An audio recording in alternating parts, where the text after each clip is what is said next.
Hello, and welcome to Marriage Unchained, the art of one flesh, where saving marriages, saving families, and saving souls is the flavor of the day.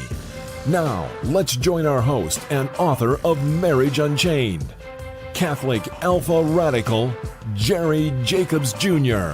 Welcome to Catholic Alpha Radical Live, where I help you fix your Catholic marriage.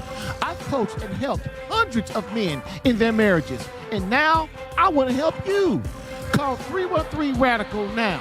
That's area code 313-RADICAL, and ask me anything on tough marital issues, such as what to do when she's asked for divorce, what to do when you have a mutual agreement of separation but you didn't want it, what to do when your wife is cold and distant, what to do when your wife is having an affair, what to do when your marriage is bad, boring, lukewarm, and passionless, what to do when you engage in a marital embrace less than once a month, what to do when you sleep in separate bedrooms, what to do when she has left the home with or without the children, what to do when you're divorced but didn't want it. Call 313-RADICAL. That's area code 313-723-4225. That's area code 313-723-4225. Again, call 313-RADICAL right now for answers to intimacy problems, communication problems, prayer and spiritual warfare problems, authentic masculinity problems, aka how to man up. So sit back, relax, take a chill pill, and get ready to rock. But don't duck. Can you feel it? Catholic Alpha Radical coming at you now.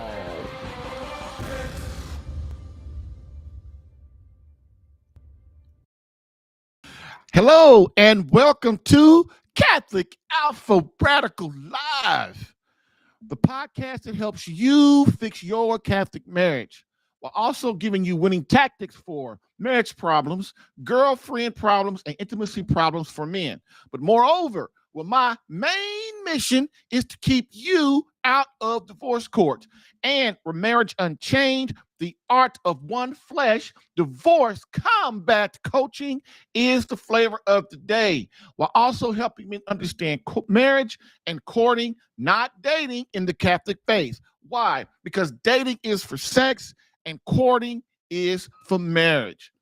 In this 122nd episode, the high value man concept, things you should know and consider before adopting this concept. Plus, live phone calls from you answering your marriage and crisis questions. So get in that queue. Call 313-RADICAL. That's 313-723-4225, or call in using your browser with callinstudio.com/radical1 for some resolution to your marriage confusion.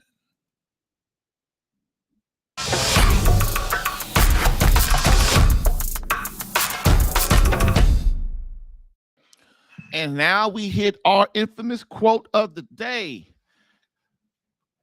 Quote, "A man of courage embraces suffering, serves thy beloved, sacrifices self while being the rock for masculinity and the full truth of Christianity."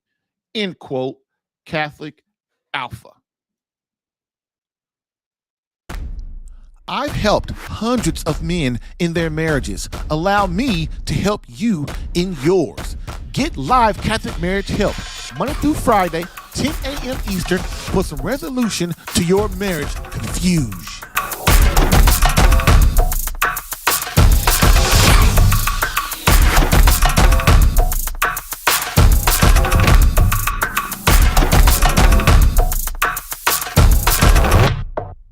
All right, so that quote is important for today because it brings us to what we are going to talk about that concept of the high value man, and everybody knows it except me. I didn't really know what the heck it was.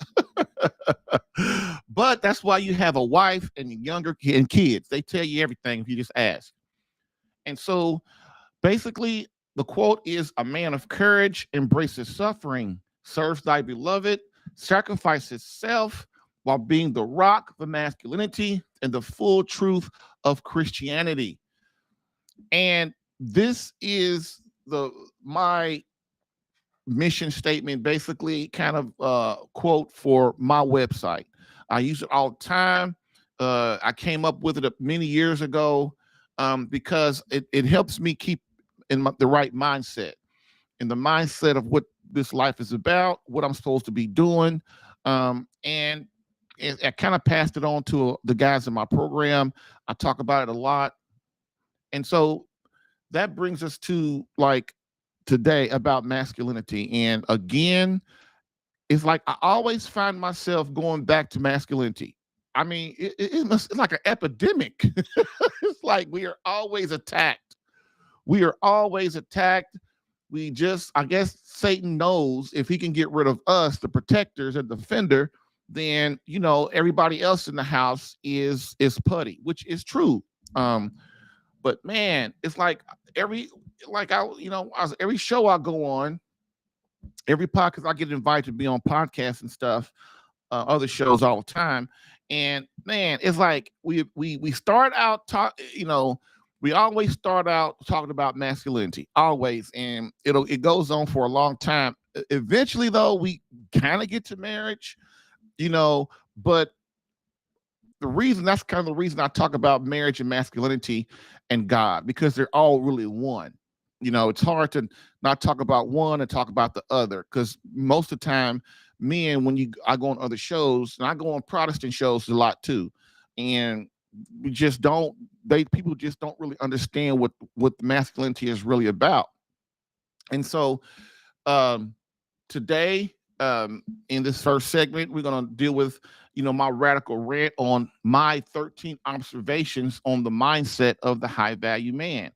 And I really didn't really care about this. Basically, that was a term that was coined by now deceased Kevin Samuels. And if you Google that, or go on, especially on YouTube, but if you Google it, or you as a writer, man, it's people all over talking about this stuff. And it's been going on for at least probably, I guess the oldest video I saw from him was like 5 years ago. He looked a lot younger and stuff. But even up to 9 months ago, even up to now, he's been dead for a while, for a little bit now. And so even though you can still subscribe to his channel, you can still do all kind of stuff. I was first introduced to the high value man thing by my father, who is now, God rest his soul, he died a couple of years ago. And basically, he loved this guy. He I don't know how he caught on to him, but he loved this guy. And what he started doing, he asked me and my wife. Well, he talked to me, and then I talked to my wife and asked her who this guy was. Of course, my wife had already heard of him because she's the YouTube queen. But we started watching the stuff, and man, I ain't gonna lie, I barely got through 2 videos of this dude. I mean, the concepts were so far from what I've learned in the church about what a real and a true authentic man is. I had to turn him off, and I never really thought about him again. I really didn't. I mean, when he died and stuff, and people bring him up, but basically until like the other day, I was on David L. Gray's podcast, his show, and he wanted to talk about the red pill concept and the high value man thing. And so, so with that being said, I wanted to kind of go over it a little bit, and then kind of go over in the next segment. Like, I want to kind of go over my concept, my thoughts and observations about this, this whole high value man thing, and what the real who's the real high value man in the society. And that's another thing that that women don't understand. Women do not know how to pick a man. They don't. They keep picking the wrong dude, and they keep getting hurt, and then they go out and pick the same dude again. Dudes can't pick the right women. We just don't know how to pick, because we don't really know what picking a husband or a wife really entails. And I didn't know either. When I was younger, I didn't know. Thank the Lord, I picked the right one the second time. Because man, I'm telling you, going through these marriages, man, it is not fun. Having marriage problems is not fun, and then divorce court and all that kind of stuff. So, but Kevin Samuels was really a business coach, and he, helping men become a commodity in the business world. And so when David asked me to look into this stuff, I looked into it more deeply. And so Kevin Samuels has a video. It's like 10 minutes long, and it talks about the definition of what a high value man is. And man, if you think about it, and I first looked at this, and I was like, you know what? I'm an entrepreneur, so I'm a businessman. I've been in business for decades for myself. And if you look at the stuff, and he even says it, it's like for business, really. It was really his how he helped coach men into becoming have value in the business world. Basically, it really wasn't meant for the dating world. I know from listening to him. Now I could have it wrong, but the concept transformed over to the dating scene, and then it exploded, and it exploded for him too. I mean, man, he's got millions of views, hundreds of thousands of views and stuff. And it's crazy. I mean, and even he says in the video that, he when he started this, he really wasn't trying to have it go to the dating scene. He was just trying to help men to become better in the business world, because that was his thing. But then when it went into the dating thing, oh man, he started making all kind of videos on how to pick the right woman, and what a high value man is, and then it went into the women thing. Now the women are doing it. Well, women, they didn't really need it because they already feminist anyway. They're already feminazis anyway.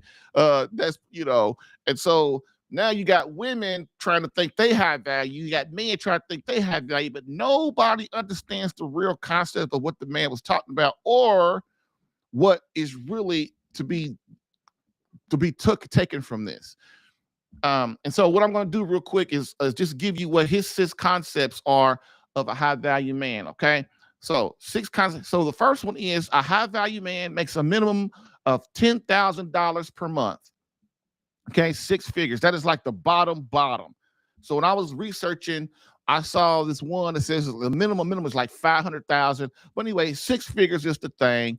And so that's worth $100,000 or more. And then, because I would tell you what, $100,000 ain't no money, y'all.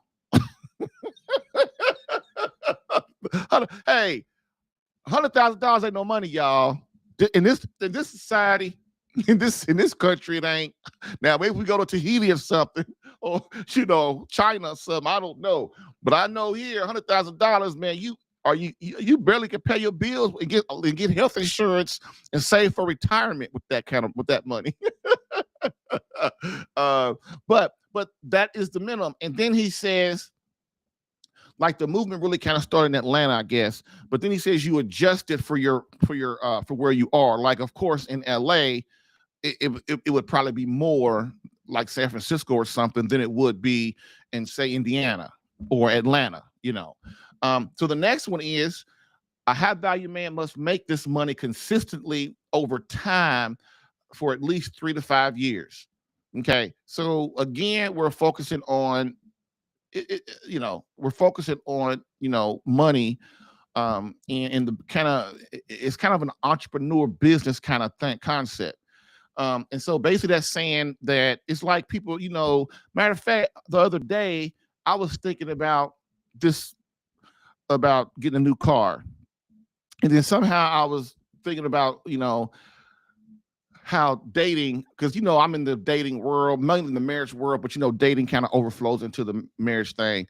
And then it just came in my mind how, about Mercedes, and that, the thing is, women say, women who are kind of like a gold digger types. Well, your car, like your Mercedes, can't be more than 5 years old. I mean, what kind of crap is that? So you got a car, you got a Mercedes now costs 60, 70, $80,000, just the regular Mercedes and stuff. 40, 50, $40,000 is nothing to pay for a Mercedes.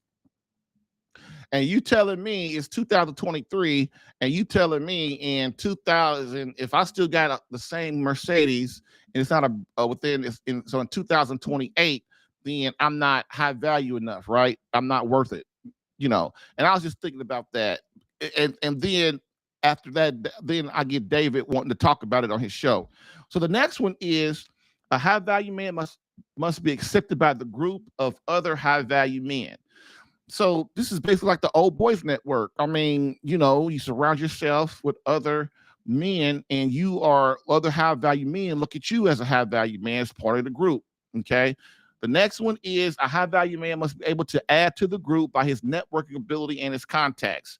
So basically, you're not valuable if you can add to the environment. You can't add to networking. Like if everybody has networking and contacts and stuff, then you have to be able to add to that, and not just make money. And then the next one is a high value man's position and income can be immediately evaluated as a mover and shaker. So if you're the CEO of Amazon, or because you're just basically, when you're making that kind of money, especially when you're in the high millions and the billions and things like that, everybody knows how much you make. And so he's saying that right off the bat, when a person looks at you, they should be able to know that you're highly visible of what you're making, your position. And then the last one, number 6, is a high value man is useful to the group and to others.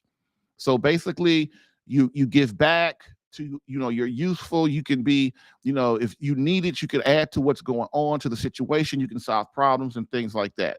So as far as, look, man, when I first watched the video, I'm thinking, okay, how did this get into dating?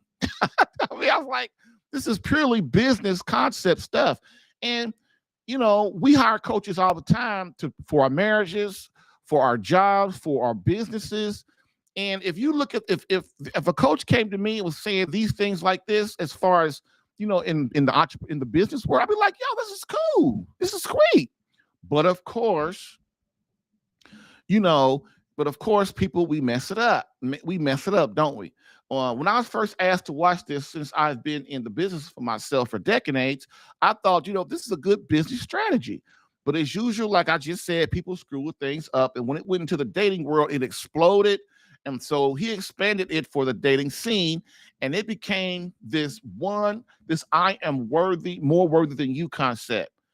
Man, and that's kind of basically what it is. Basically, like, the dude is, if he's a high value man, he says that I'm more worthy than you. You've got to be at my level. If you can't make the same amount of money to me, or you can't bring to the table as a woman what I need and what I want and serving me, then basically you're not what I need. And basically, man, that concept is empty, it's shallow, and gave men with no true identity and self-worth and confidence in themselves to really, help them adapt that. Because men, it's like the red pill thing. Men jump on that. They jump on stuff like that because, Matt, we are so degraded nowadays. And as a man, looked up on as oafs or stupid, we're bumbling idiots. That's how we're portrayed on TV. And women are these superheroes. They kicking men's butts 10 times. They whooping up on 5 men at a time. It's just unbelievable. And people actually buy into this crap. But the thing about it is, also, when I looked more into this high value man thing, I started to see, like, on the internet and stuff, like, everybody has, like, all these people have their traits of what a high value man is. And inevitably it reaches into selfishness. It's about me. They try to act, though, like it's honorable, it's ethical and moral and all that stuff, but it's really not.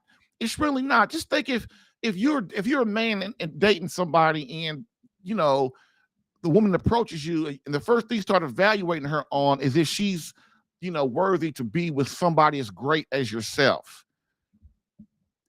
Does that concept really work? Will it work? But it's basically, this is really just a focus on self and how great self is, right? Which is the battle cry of Satan since the fall. It really is. That's the reason Satan got his butt thrown out of heaven, because he couldn't serve. He only thought about himself. He couldn't figure things out like, okay, what's the greater good of everybody?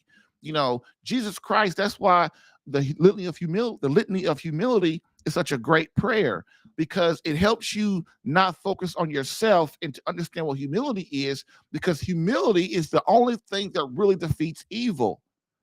So this is why, like the high value man thing, man, is surrounded with Satan, surrounded with it. People, this dude, one of the things David L. Gray told me about, he knew a friend in not a friend, but an associate in Atlanta, and the dude was with this really beautiful, nice, really good woman, nice girl. But he started adopting the concepts of this high value man thing in the dating scene, and he dumped her. He said, man, she ain't worthy of me no more. I start to realize that I'm just wasting my time with her. That kind of stuff. So what we're going to do is, I'm just going to go over, because it's going to be a short show today, unless I get a call or two. It's going to be a short show today, and it's going to really focus on like my thoughts and my observations of this kind of thing, and how it pertains to what a real valuable man is. And really, man, it really boils down to, if you're not if you're a real high value man, is a man who is valuable to God, his wife, and his kids. And if that's not a goal, if you're a woman and that dude does not have that, you need to run from him. You need to run. He doesn't have that mindset. You need to run from him, which is what we've been talking about the last couple of days, right?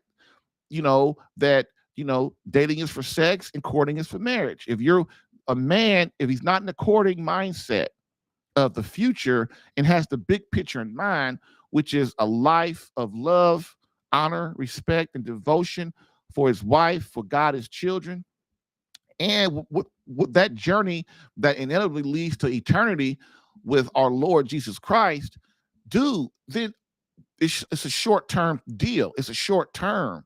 That's the problem with Satan, is he gets us to think in the short term. And when you only think in the short term and you don't plan for the future, understand what the real purpose of a man is, the real purpose of your life. And they talk about it all the time on this stuff, talking about a high value man. He must know his end game and his purpose in life and his mission. And I'm reading this stuff and saying that this stuff don't mean nothing. It doesn't mean anything. It's not leading anywhere but to a short-term fix. Okay. So after we get back, we're going to have my thoughts on this and how it pertains to St. Joseph and our Lord and authentic and true masculinity. So hang with me as you guys always do, and let's take this quick journey together and see if we can help educate each other. Bam.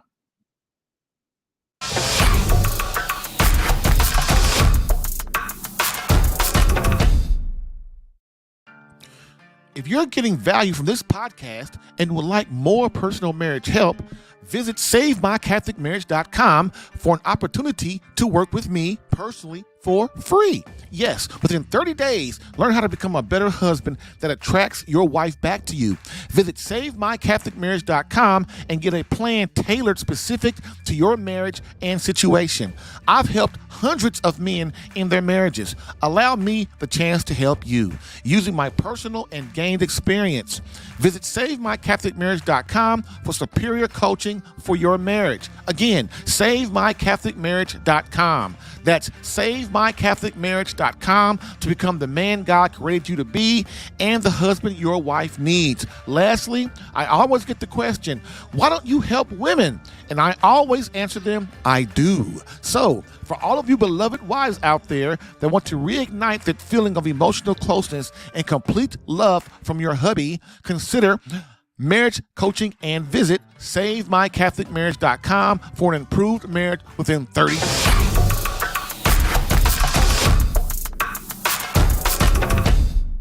Hey. We back on track. It's a Friday, y'all. It's sunny Indianapolis, Indiana. Yeah, okay. I know what y'all saying. Oh, okay, great, Jerry. Sunny Indianapolis, Indiana, right? So, look, if you're listening and you want to discuss this concept with me, hey man, I'd love to have a conversation. It'd be fun just to get on the call and banter back and forth and talk about it. Because a lot of people, look, man, everybody is not a Catholic. Everybody's not an Orthodox Christian. Everybody's not a Christian. Everybody doesn't really understand. People mainly think that, man, being selfish is cool. Like I was watching this one lady. She was doing a kind of what I'm doing, and she was saying the traits of a high value man, and basically it comes down to how happy you are. You deserve to be happy, and you should think about yourself and what you need. And man, look, if you any kind of Christian, if you any kind of Catholic, you can see right through that, right? We all know that focus on self is, if you're any kind of Christian, focus on self it never works. It never works. We never become fulfilled. We always have a big hole in our gut, and we always searching and floundering around. That one of them actually said that if you don't know your mission and what you're supposed to be doing, you're gonna be floundering around your whole life. And those are, see, it's masked. It's masked.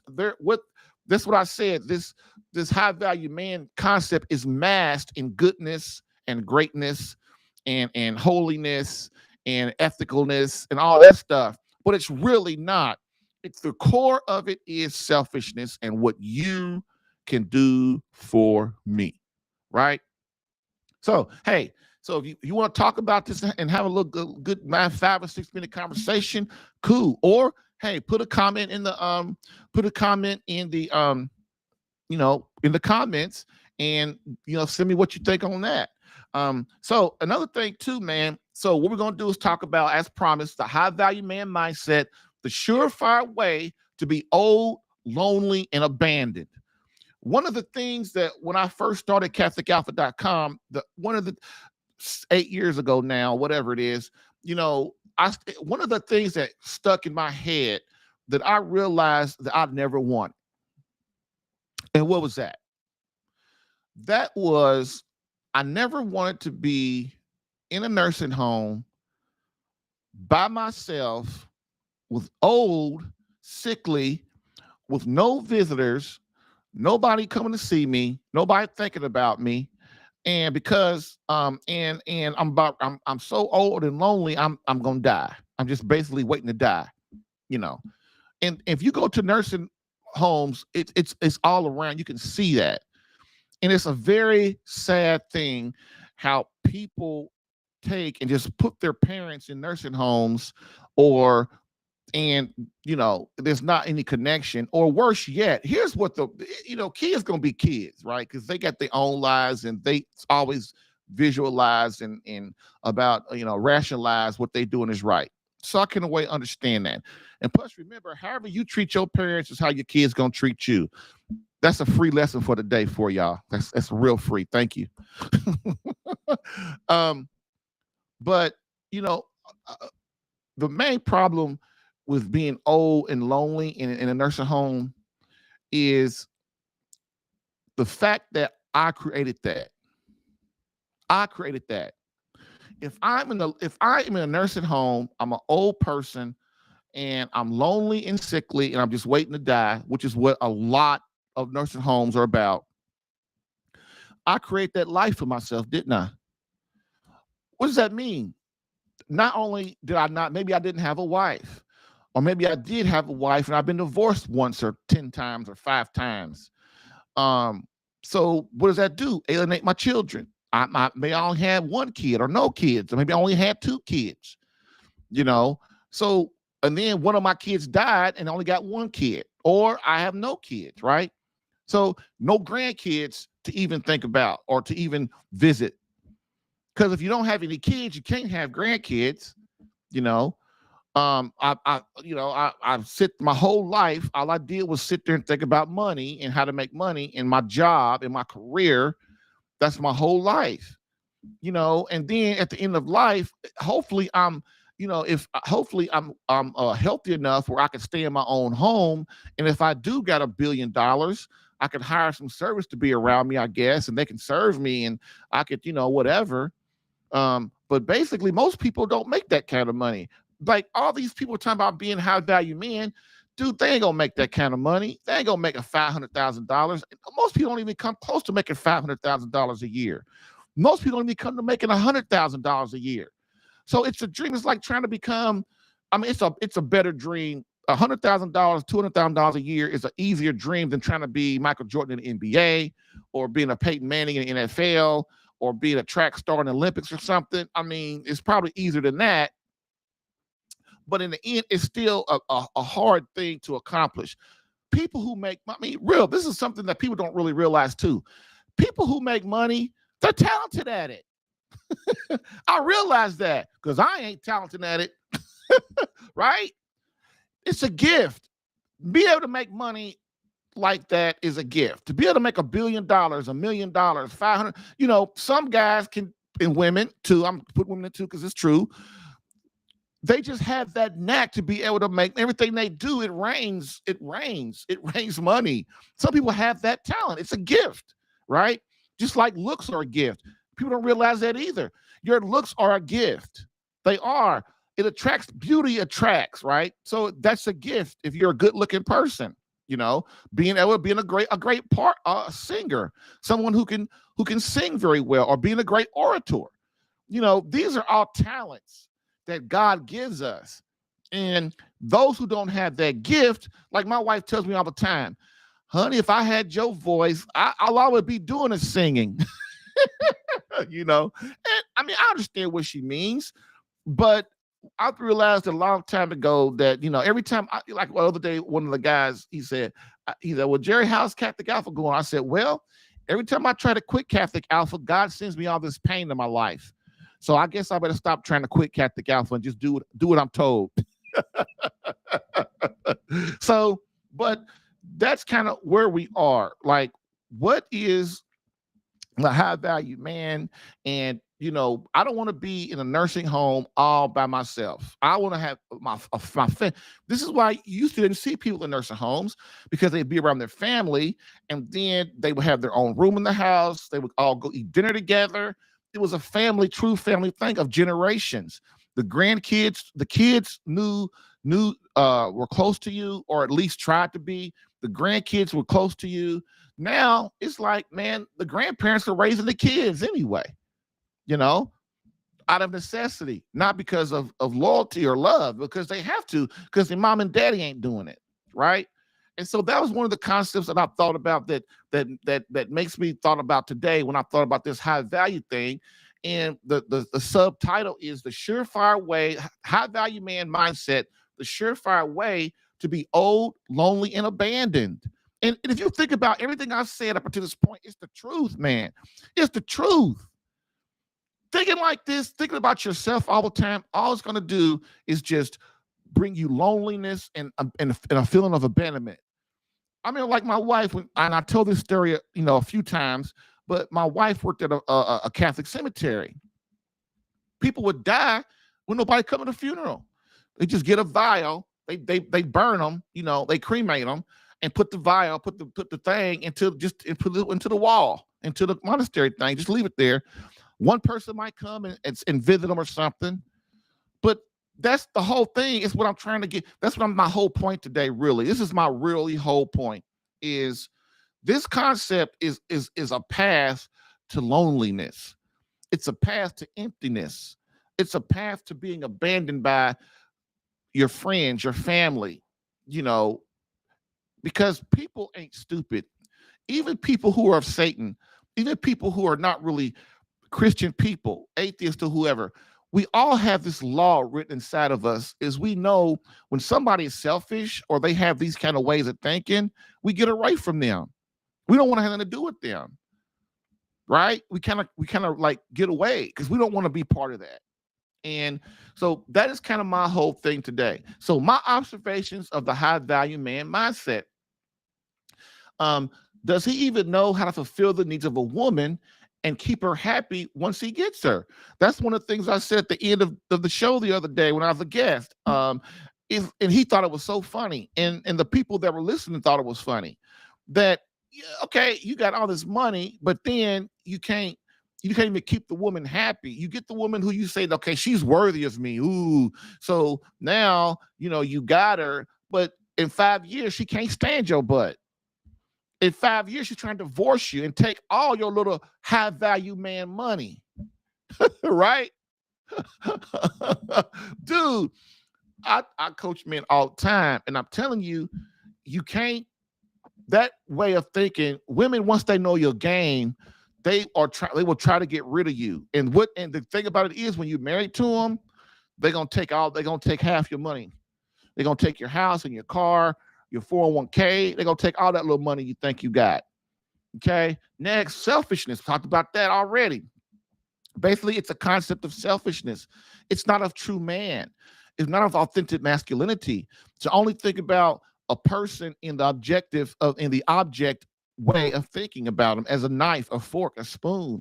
Like I'm the master, and I'm this person. I'm so great because I'm doing this. I have this certain level of money or success, and you should be worthy to even be in the same room with me. I don't really, and I know, of course, men that aspire to this, they're gonna say, no, Jerry, that's not how I think. But it is, dude. It's not about what your mouth is saying. It's about your actions. And the thing about it is when we think like that, it comes out in our pores, right? And selfishness is the straight off way to hell. It really is. Because you cannot get to heaven by being selfish, by being of self. Okay. Next, one of the things I had is he a truly authentic man? Which can only be defined as denying self of his wants, desires, and needs for that of others. In your family, if all a husband does is think about his wants, desires, and needs, then how far is that family going to go? So basically, if you're a woman and you try to get a dude like this, which, man, they are trying to flow to him, women. But you get a man like this, and he's like this before you're married, just think how he's going to treat you when you are married. Women kill me how they think that what's between their legs is so special, and to convince any man that if they can just have sex with him, he'll be mine. Women think like that. And they don't say it consciously, but that's what they believe. That's why you have women, the man's married, and she's still she's the wedding, trying to be his mistress and stuff. Because she thinks eventually he's going to marry me. He's going to leave her because, he's unhappy with her. And then he's going to divorce his wife and then come marry me. It's delusional. It's delusional. And if you do marry a man like that, right? If he did his wife like that, he's going to do you like that. Right? Common sense, if you just think about it. Okay. And so if a man is only thinking about himself, and when you marry that dude, you marry a high value man now. If you think about that when he's single and he's dating you, and then how's he going to be when you're married? Well, you got to be around him 24/7, 7 days a week and stuff. Next, shallow. It's the concept is shallow. If you think about it, if it were all about money, rich people wouldn't jump off buildings, would they? Huh? Would they? If it was about money, if money makes everybody happy, if money is the end goal, which, don't get me wrong, hey man, money is important. I know that. I'm not stupid. I know. I wish I had $1 billion. I really do. But people think if I just had all this money, I'd be so happy. No, you wouldn't. Because once you bought everything you could buy, all 2, 4, 5, 10 cars. Once you got all the power, and then all the women start coming talking to you, and you sleep with them. Then you buy all the houses in every part of the world that you done bought. You done saved money for the future. Okay, now what? More money, right? That's why the New World Order, that's their thing. I got all this. These are guys and people that run the New World Order, and there is a New World Order, whether you want to believe it or not. Those people are shallow. They have everything they can have. They have all the money, all the power. You know why they have the power? Because they can move countries and influence countries and things like that. They have all this money, all this power, but they still trying to get more and more because that's all they got. That's all they have to try to control you and to try to control the little people. And that is not what this is. If money was the end all be all, man, then that's what everybody would do. We'd stop trying to get married. We'd stop really trying to go to work. We would focus completely on making money. We wouldn't go to church. We wouldn't have any kind of relationships and stuff. We just focus on being money because money is the one that's going to make us happy. And that's not true. Okay. We all know that. Even if you don't have money, you can look and see that's not true. But rich people know it a lot more than poor people. You better believe it. Because they're in the hell. They're in the hell. Rich people, they know that money is not that money. They know it's important and they need it and all of that stuff. But they realize soon God lets them know that, listen, just because you got money, that doesn't make you immune to dying. Okay. So next, and I could be wrong about this one, but I think my wife told me, my sons told me that, like, didn't Kevin Samuels die of a heart attack while sleeping with a woman, or in the bed with a woman? I mean, I think that's what I was told. But I'm not saying it's true or not. I'm just saying that's what somebody told me. But one thing I do know is he wasn't married. I'm looking at his video. He has no wedding rings on, so he wasn't married. So basically, what true legacy did he leave behind? A legacy of selfishness, a legacy of people doing stuff, using and abusing each other. I mean, he didn't leave anything behind, and the true measure of a man we'll talk about in a minute, but it's not this. All right. Next, how did the high value man concept work out for him, for David Samuels? Really, you got to ask yourself that. When somebody is where you think you want to be, you must look at that person and see if do they really truly have what you say you want. Like, you never take marriage advice from a divorced woman. You never take marriage advice from a divorced man. Now, you take advice on how to go through the divorce process. Like, okay, you got to get a lawyer, you got to go to court, you're going to have mediation, they're going to split it up. Once you file for divorce, it's going to happen, that kind of stuff. But marriage advice from a divorced person, why would anybody do that? They can't keep a man. They can't keep a woman. Why would you take advice from them? That's right. Like taking advice from somebody that has no money, and you're trying to make $1 million and trying to figure out how to grow your business. But the person that you're talking to, he ain't making $1,000. He ain't making $1 million. He's barely making $1,000 a month, right? And so that's how you got to look at it. Next, focuses on the short term. The concept focuses on the short term, this world, and neglects to see the long term, eternity in heaven. Okay. Now we get into the deep stuff. The deep stuff. Focusing on self, man, is a short-term fool's game. It's a short-term fool's game. Okay? There's hell. So, there is a hell, there is purgatory, and then there's heaven. And selfishness will get you south. It's a fool's game. And this concept neglects eternity with God, which is the true purpose of why we're all here. Is to be in heaven with God and be happy and peaceful, and this focuses on the short thing. Like they said, they think that they're having these long-term goals, but the long-term goal is not 99.9 years of living. The long-term goal is heaven after that, because our souls are infinite. That's why there is a heaven and hell. Only God can destroy your soul. Only God can destroy your soul. Soul is energy. So when you die, you just don't float around up above your house and stuff. No, your soul is deposited in one of three places: heaven, purgatory, or hell. Trust it, okay? And if you don't trust it, then that means what? That means your faith is weak, and you need to start doing some research for the proof of God, okay?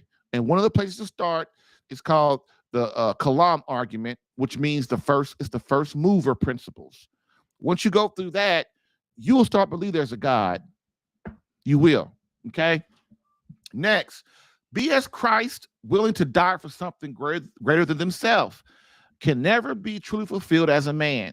So, as a man, we're supposed to be as Christ. And what Christ did, we must be willing as men to die and suffer for something greater than ourselves.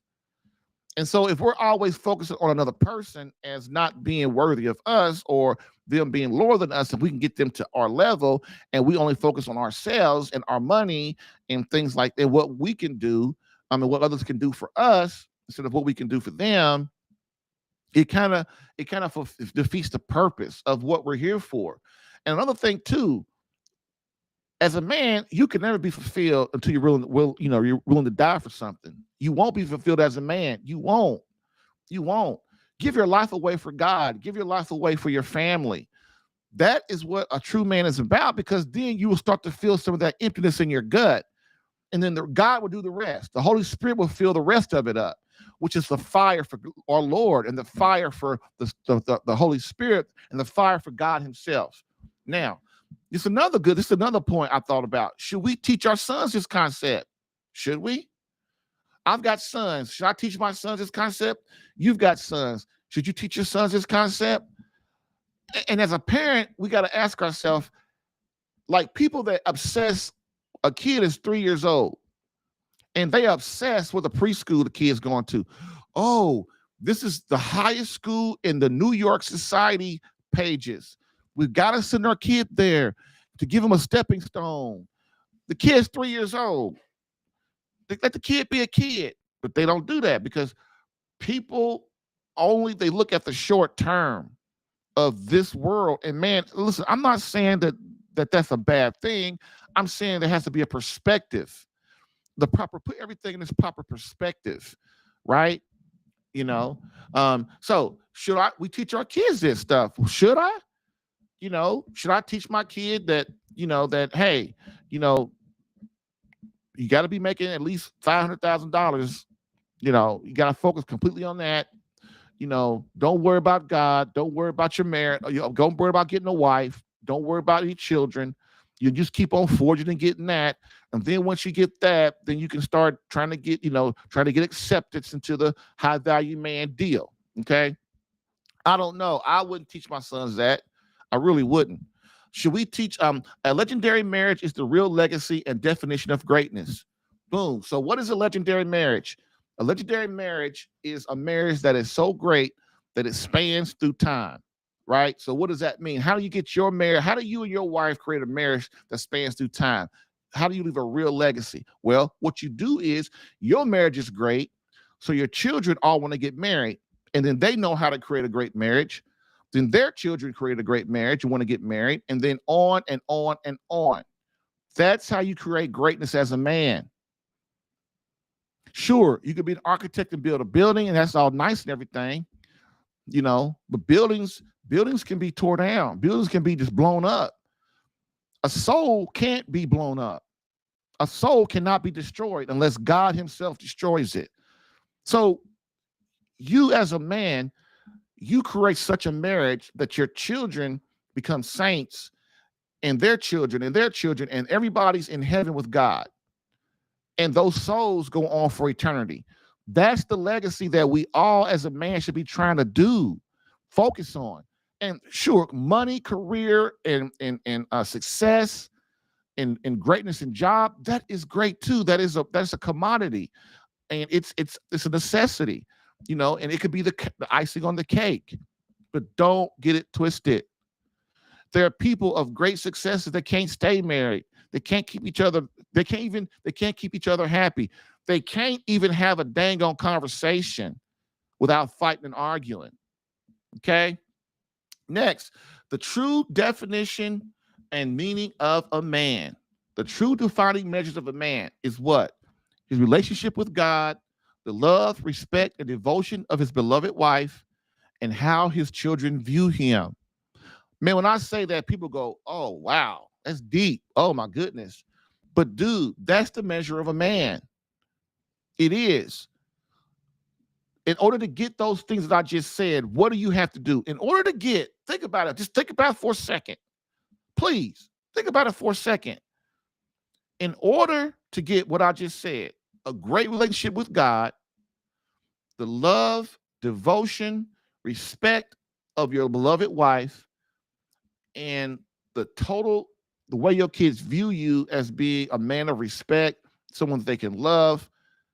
How do you get that? You deny your wants, your desires, and your needs in lieu of theirs. That's how you do it. That's how you do it, right? And can you being a high value man get you that? Can being a high value man at the end of your life, you're 99.9 years old, you're ready to turn 100, nobody's around because everybody's dead, or you didn't have, or your kids can't stand you. Is that worth it? Is that worth going through your whole life and not really having someone that truly loves you, you truly love them, that you've created this great foundation for eternity with? I don't know. Only you can answer that. I can't answer that for you, but I can answer for myself because I've been there, and I'm telling you, I don't want to be old, lonely, and abandoned in a nursing home. I don't. Okay. Next, this concept completely excludes the true mission and purpose of a man on this earth. It really does. And I've talked about it already, but mainly we are excluding the true mission of a man and purpose. Your true mission as a man is not really just what happens in this realm. It's also your purpose as a man expands to what happens in the supernatural world, right? What happens at your particular judgment, which is what happens when you immediately die. For those of you who don't know what the particular judgment is, when you, upon your immediate death, you are placed before Jesus Christ, and right then you are shown your life, and you are judged by the merits of your life. Are you going to heaven, purgatory, or hell? Right then. So this is why you hear me say, if you just focus on this world and right now, and you don't endure the pain and suffering of like our Lord Jesus Christ did, you're going to fall short. And when I say fall short, you're going to be in a place that the fire is so intense that it has 1,000 walls of 1,000 walls that are 1,000 feet thick. And that's the place you're going to be in, of pure fire. Now, I don't know about you, but if you don't believe what I'm saying, then and you need some refresher, you need to listen to Father Ripperker on his Father Ripperker, who's an exorcist in the Catholic Church. He has a video where he talks about the 4 last things, and one of them is hell. And that will convince you. That will convince you. Okay? And that's your true purpose, man. Like, not to just focus on the short term. Okay? Next, we can't lead our homes and last for the day. We can't lead our homes, marriages, and intimate relationships like our grandfathers and their fathers did. Why? Because women have too many outlets. I preach about that all the time. I hate to say preaching, but in this case, it is kind of preaching. That, men ask me all the time, man, like, why can't I make my wife happy? Why can't I, why won't she talk to me? And why is she not cooperating with me? And blah, blah, blah. Well, the reason why, man, is you're doing 2 things. You're trying to lead your family and be in a marriage like your father and grandfather and his father were, or you're neglecting your wife and not giving her the attention that she requires as your beloved. And so in that photo was when we can't lead, or we are called to lead. We have no choice. Either you're going to lead your family, or God's going to allow the demonic in your home and cause so much pain in your life that it will force you to man up and lead your home. So if you don't want that, what you got to do is you got to learn that women, in order to make your wife happy and fulfilled as a woman, you got to realize, first of all, that you can't neglect her. Second of all, that your wife has too many outlets out here today. This is not the 1700s. where everybody is in a cabin in the woods somewhere, and it's just them and their kids. And they might go to town that's 5 miles away or 10 miles away, and and they go to church or something, whatever. You only see people once a week or something. This is not that time. Women have too many outlets, man. They have too many avenues that influences them, that encourage them to get away from their husband. And if you as a man don't even understand that concept, you're going to think, well, I just keep going to work and do what I do. And my wife got her job. I have my job. And that's kind of where our life's going to be. And your wife, after 20 years, after 10 years, is going to say, I didn't sign up for this crap. Because why? If your wife can't talk to you, who's she going to talk to? And especially if she's working, who's she going to talk to? She's going to talk to her divorced friends. And these days, everybody's divorced. Or her single friends. Or she's going to talk to a married woman who's in a mediocre, boring, passionless marriage. Just think of those 3 levels I just talked about. The society's filled with them. The odds of your wife even coming in contact with a happy married woman that has the right perspective, no matter if she's Christian or not, the odds of her coming across a woman like that is pretty much astronomical. Coming across a woman who understands the perspective of marriage and all that. The odds of your wife, especially if she's working, she's going to come across a woman that's divorced, a single woman, or a woman who's in a mediocre marriage that has no passion, fire, or anything in it. They're just living day to day. Those are the worst marriages too. And that's who your wife's going to be talking to. So, and guess what they're going to tell her? Man, what's he doing? Because eventually, if your wife is not talking to you, she's got to get it out. She's got to get her problems out to somebody. So who's she going to talk to? She's going to talk to them, the people at her job, or a man. Or they're going to go out to the bar. They're going to all be talking and hanging out. And relationships and sex always come up when we hang out, for the most part, especially we're drinking and socially and having a good time and stuff. So relationships always come up for the most part. And so guess what? Your wife's going to say, well, he's doing this and I'm okay. I'm happy. But you know that, but anytime somebody says, but, it's coming. And that's what your wife's going to do. She's going to tell somebody about what you're doing wrong. And then that person's going to bountifully say, oh, that's so bad.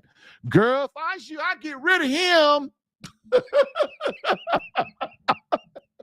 I get rid of him. I put up with Jimmy for 50 years, and he took me nothing through misery. So I got rid of him.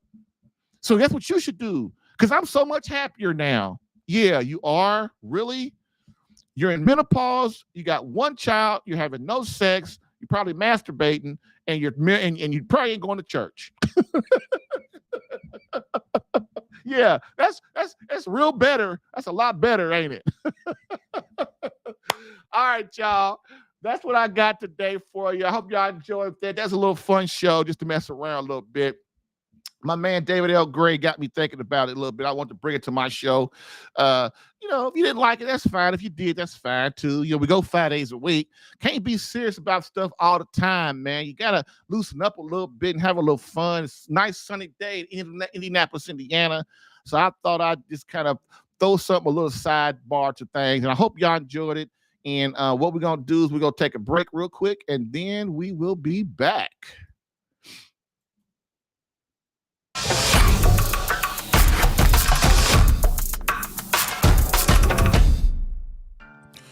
If you're getting value from this podcast and would like more personal marriage help, visit SaveMyCatholicMarriage.com for an opportunity to work with me personally for free. Yes, within 30 days, learn how to become a better husband that attracts your wife back to you.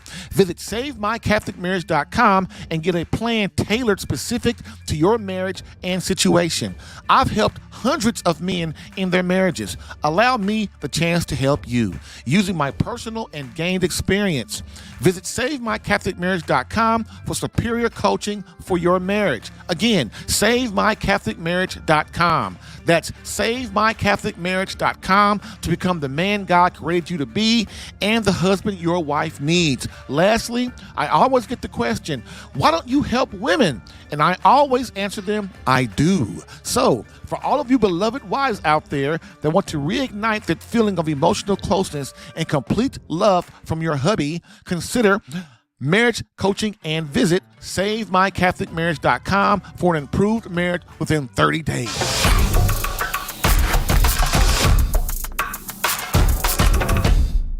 All right.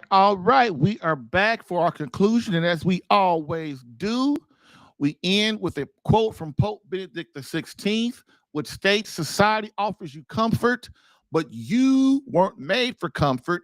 You, my friend, were made for greatness. Now go forth, Christian soldier. The spiritual fight is up on you. Fast, pray, and prepare for battle. Thank you for listening in today. If what you heard helped you in any way and you would like more personal attention, visit SaveMyCatholicMarriage.com for superior marriage coaching. And remember to join the Catholic Alpha Radical Live podcast as a caller or listener every Monday through Friday, 10 a.m. Eastern. To join as a caller, dial area code 313-RADICAL. To join as a listener or view the live stream, visit the Catholic Alpha Radical Live Facebook page or visit CatholicAlpha.com for Catholic marriage help that actually works. Bam.